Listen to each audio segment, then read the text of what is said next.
The PL Show is brought to you by Kel Charcoal, Kel 360, and Kel Kids Toothpaste. I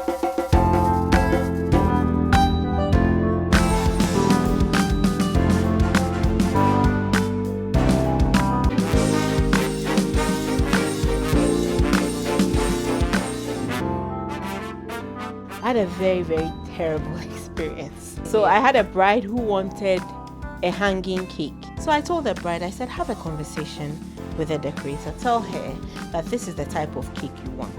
And so I called the decorator the morning of the event. And I'm like, okay, please, have you set up my cake thing? And she was like, I'm not doing it. Oh. And I said, what do you mean by you're not doing it? It's the day of the event. How are you telling me now you're not doing it? Eventually, I was able to do it. And then the bride came. She was so happy.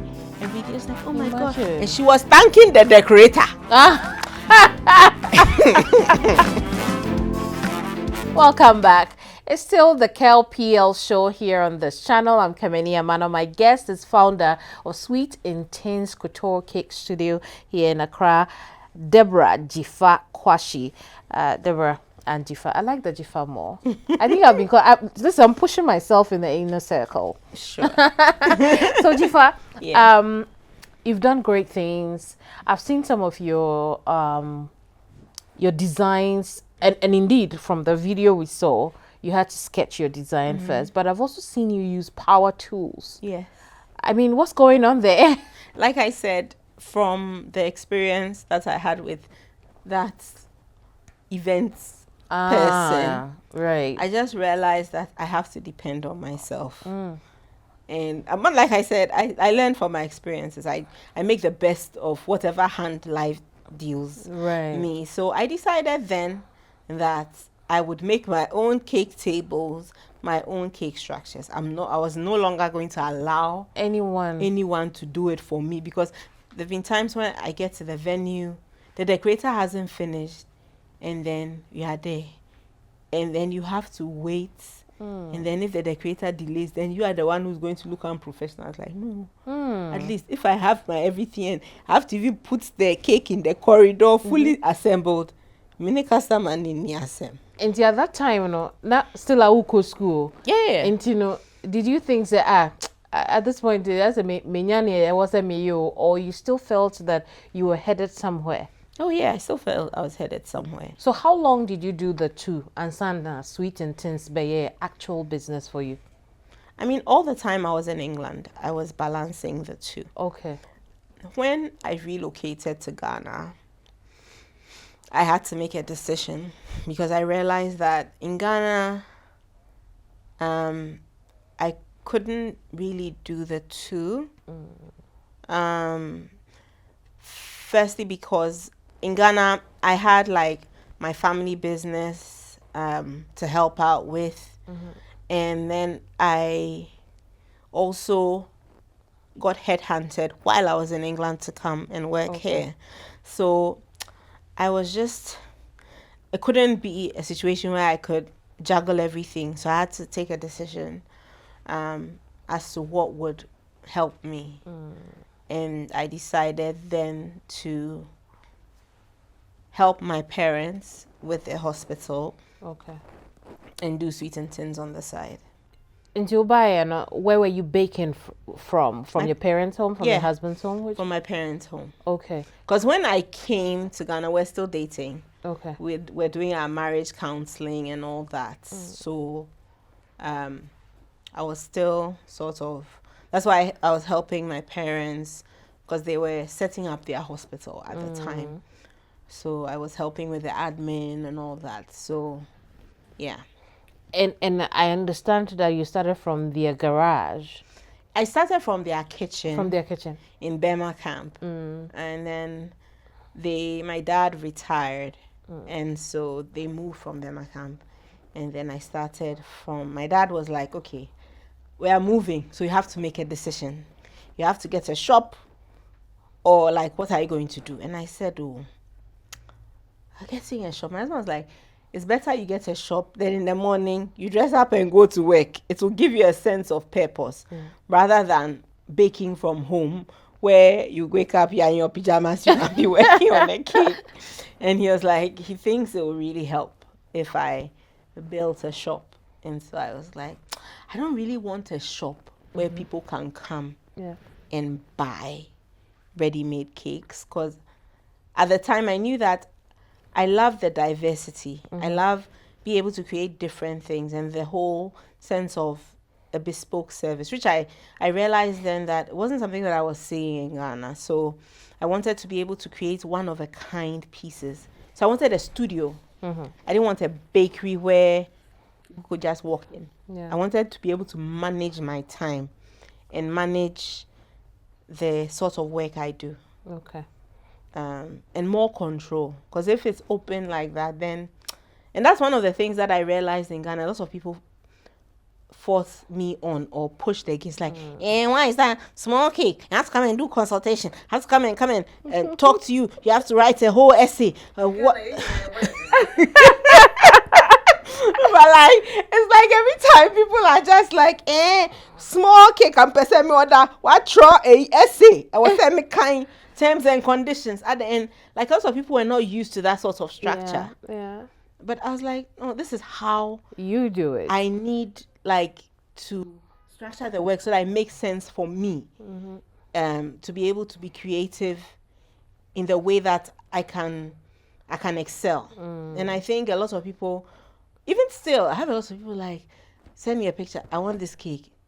And then I tell them, oh, I don't make copies. And they're like, but you're sending a picture and I'm on why. And you know, you have to explain to people that unfortunately we create custom made cakes, you know, so based on having that interaction with the client, realizing what they like and what they don't like, then you create something that is just for them.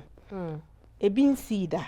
I see. And that sense of, wow, we created this. Yeah. Right. So you turned the garage into a factory? Yes. A cake making factory? Yes. Is it still there? Yes. It's still there? That's where we are. Oh, that's where you are still? Yeah, it's now a 2-story building. Oh, amazing. Yeah. So you've expanded it. We've expanded it. Was it so easy to convince people that stop eating regular cake and eat niche cake? So yes and no. Yes, in the sense that while I was in England doing my master's and working and all that, I had a client who actually flew me. So I think her child was celebrating the birthday in Uni. She came, they ordered a cake for me, they had it there. She was like, oh my God, the cake is so nice. So she was like, she'll fly me to Ghana to do a cake for them. Yeah. So they had a huge birthday party, and at that time I wasn't based in Ghana, so I flew to Ghana to do the cake. And everybody was talking about the cake. I remember at that time there was a chef from Labadi Beach, and he was like, what's your brand name? Like, where's your shop? I said, oh, I'm not based here. I was like, Intia. Yeah. So then after, my friend's mom was like, Dzifa, have you ever thought of doing this in Ghana? And I said, oh, eventually, if I decide to relocate, then I'll probably do that. And so having that, I realized that there's a gap in the market for that. Even though it's not something that is for everybody, I realized then that it's something that is an acquired taste. But it's a gap because there are some people who want something different from the ordinary, you know, in Ghana. And so I realized that, okay, what I have to do from the very beginning is not make it mass market, because it is not, that's not what it is. It's never been that. It's something that is very bespoke, very niche, and it's not for everybody. Right. So then it means that you must not have had any problem with pricing, because for a very niche product, it comes with, you know, exactly the expense. But then it's also a situation where in the emergence of social media, people began to see and notice my brand. Before social media, it was more word of mouth and recommendation. And so a lot of the people who ordered from me were people who were at events where they had my cake, and there was a particular circle. So they know that, okay, if X is ordering the cake, I know the cake, one, will not be cheap, but I tasted the cake, so I know what it is. You understand? But then in the advent of social media, someone goes on your page, sees a cake, oh, cake we me pay. They haven't tasted it, they don't understand what the brand is about and what your whole vision. To them, cake is cake, and all cakes are equal. But then, so that has been sort of like a downside to it, because with the emergence of social media, there's a lot that seems visually, two things can look the same, but you and I know that in taste and in the details, that's what's matters.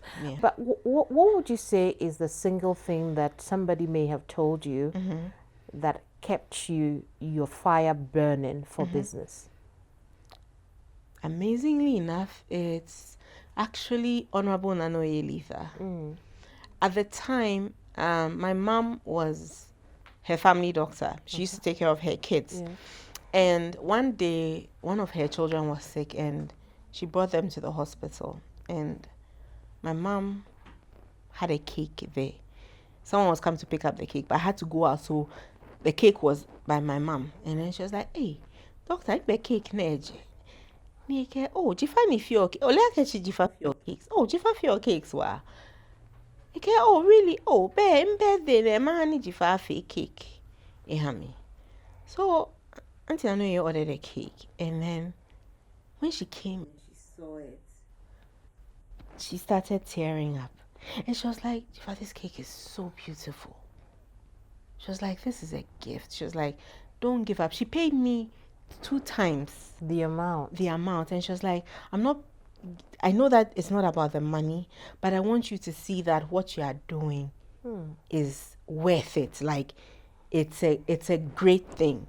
And I always say this, like, that one deed sort of has propelled me, throughout. And my relationship with her has evolved over the years, even from her chandelier cake that we did that caused so much controversy. But like, people don't know the backstory of how she single-handedly, like the days where I feel like I'm not going to do the cakes again, I'll call Auntie Anoye,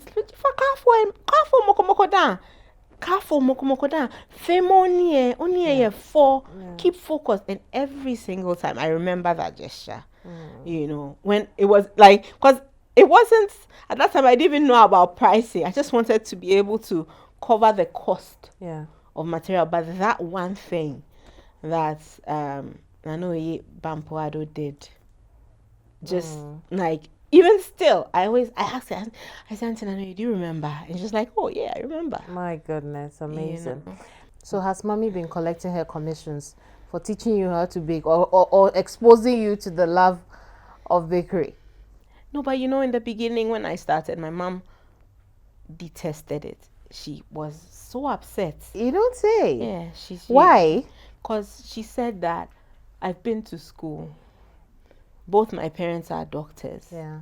Why would I want to be a cake maker? And a lot of times, the social, in their social circles, hey, what is your child doing? Your child makes cake. And, that sort of stereotype that says that, oh, cake makers don't go to, people who haven't gone to school, or people who work with their hands generally are not people who are well educated. And so my mother was really scared that that's the stereotype. And I said, people will think whatever they want to think. At the end of the day, and I promised my mother, I said, when I was starting, I told her that I will make Sweetintins. I will make cakes that will become a phenomenon on their own. And I remember she was like, really? I said, yes. The first ever award I got, my mother was so excited. She climbed on the stage with me and went to collect the award with me. I said, do you remember what I told you that day? And she was like, yes, Dzifa, you said it too. And I was like, you see, if I hadn't forced and push that, no, this is what I really want to do, I would have given up, because my mother was so upset. My mother was like, no.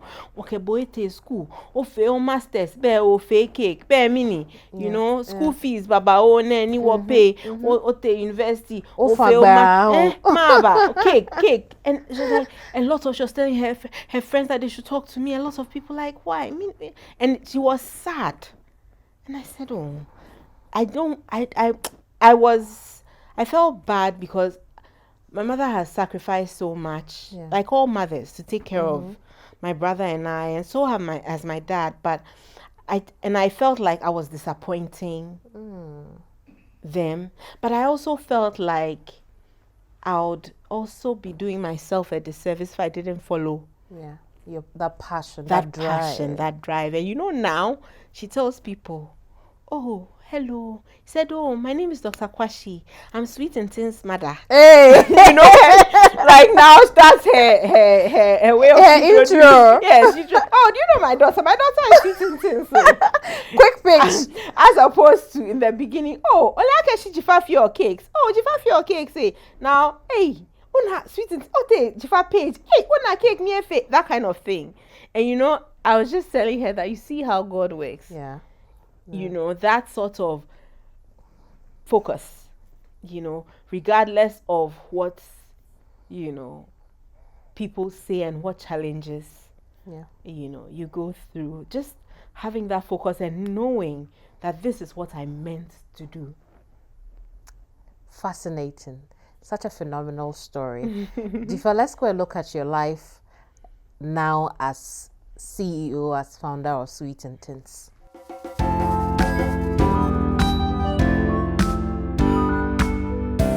Born into a family of trailblazers at the 37 Military Hospital in Accra, Deborah Dzifa Kwashie's journey has been anything but conventional. Though she initially dreamed of architecture, her fascination with structure and design found new life in the sweet world of baking.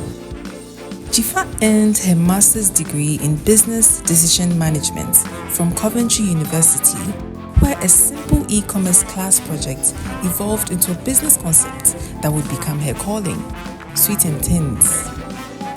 From humble beginnings, baking in her parents' kitchen at Bema Camp, to running a celebrated couture cake studio in Accra, Dzifa has transformed her passion into a powerful brand. Sweetintins,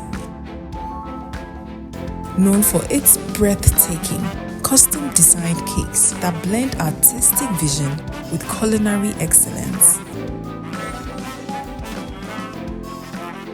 Over the past 15 years, Dzifa has created edible masterpieces for celebrities and clients across the globe. Her work has earned her numerous national and international accolades, yet she remains grounded, crafting each cake with the same love and precision that started it all. Deborah Dzifa Kwashie is more than just a cake artist. She's a visionary who turned flour and sugar into a legacy. Anti-cavity, gum protection, brighter teeth, and fresh breath. I'm a fat missy way. The patch of Bantama. Matias.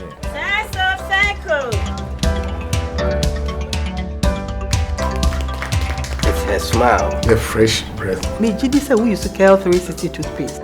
Some kind. Kel 360 toothpaste. Guys, Kia, Kel 360 toothpaste.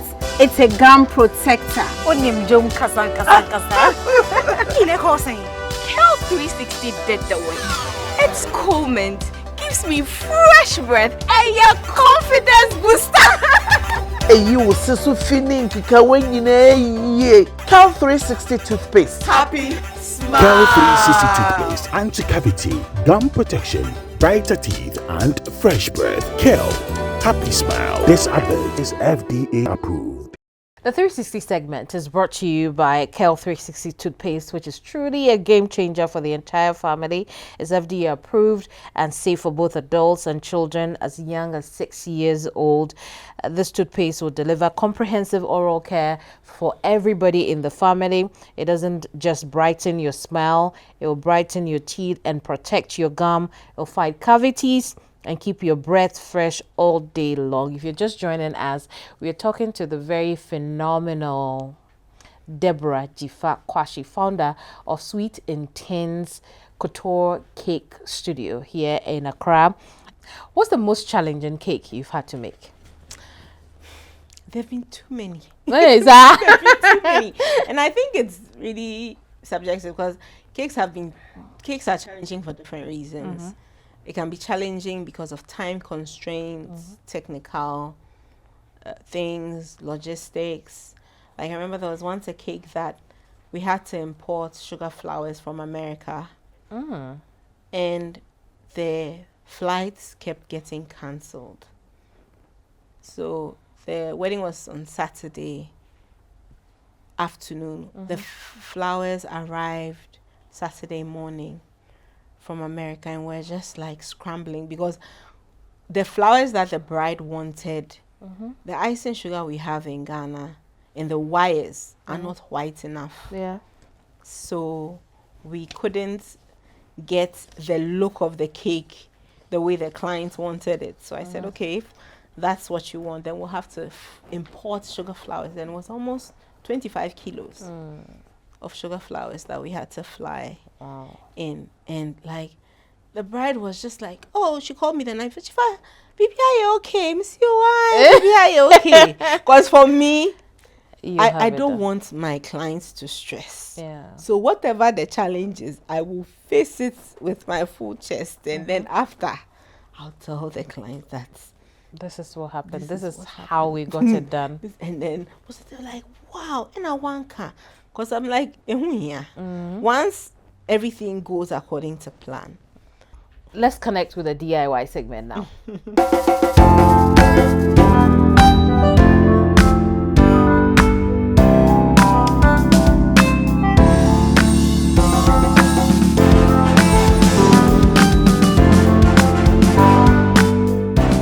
Hi, my name is Dzifa and you're welcome to my DIY segment. So today I'm going to be arranging flowers. So today I have a mixture of chrysanthemums, some carnations, some spray roses, and some larger roses, and then eucalyptus. So I start by just trimming off the stem at an angle so that it's able to better absorb water. So let me just fill my vase. If you notice, my vase is in the shape of a bag because I love to shop. So that's an ode to another hobby of mine. So yeah, that's about it. Most people know that lucky bamboos are very symbolic. So every number has what it means. So I have seven lucky bamboos, and they mean something. I'll let you find out what it means.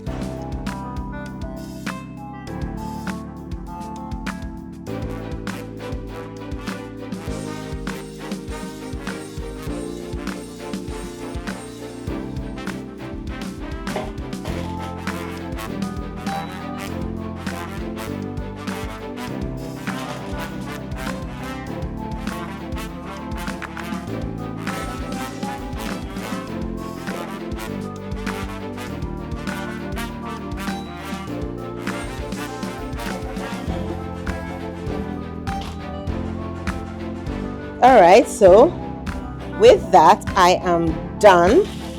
To make them look, flowers when the rain falls, they just look so lively. So we're just putting this finishing spray on it just to make it look alive. And then a bit of this, and we are done.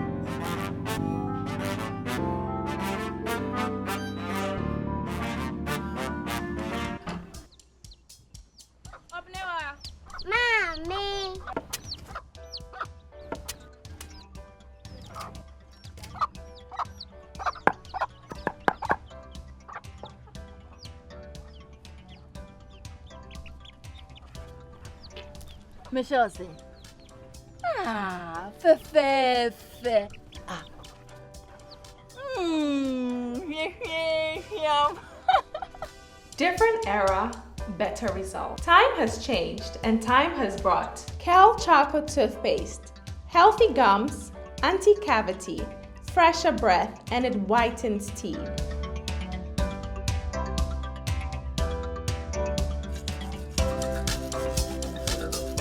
Kel Charcoal Toothpaste. Sankofa. Yenchi, Kel Chocolate Toothpaste. Happy smile. This advert is FDA approved. The DIY segment is brought to you by Kel Charcoal Toothpaste, the ultimate solution for a brighter, fresher smell. What makes this toothpaste stand out is that it harnesses the powerful cleaning abilities of activated charcoal to give you your teeth a deep natural clean. But that's not all. It's also infused with a refreshing mint bamboo fragrance that leaves your breath feeling fresh all day long. Not only does it help whiten your teeth, but it also reduces dental plaque, fights cavities, and promotes healthier gums. It's FDA approved. You can rely on the quality. Remember, it is now available also in 80 grams, so smaller packs, more affordable for you as well. I'll go grab it for you and your family. Remember, children would have to use a pea-sized amount. Deborah Dzifa Kwashie is still with us here in the studio. Dzifa, what do you have to say to young people watching you right now? Follow your dreams. Follow your dreams. Your dreams are valid.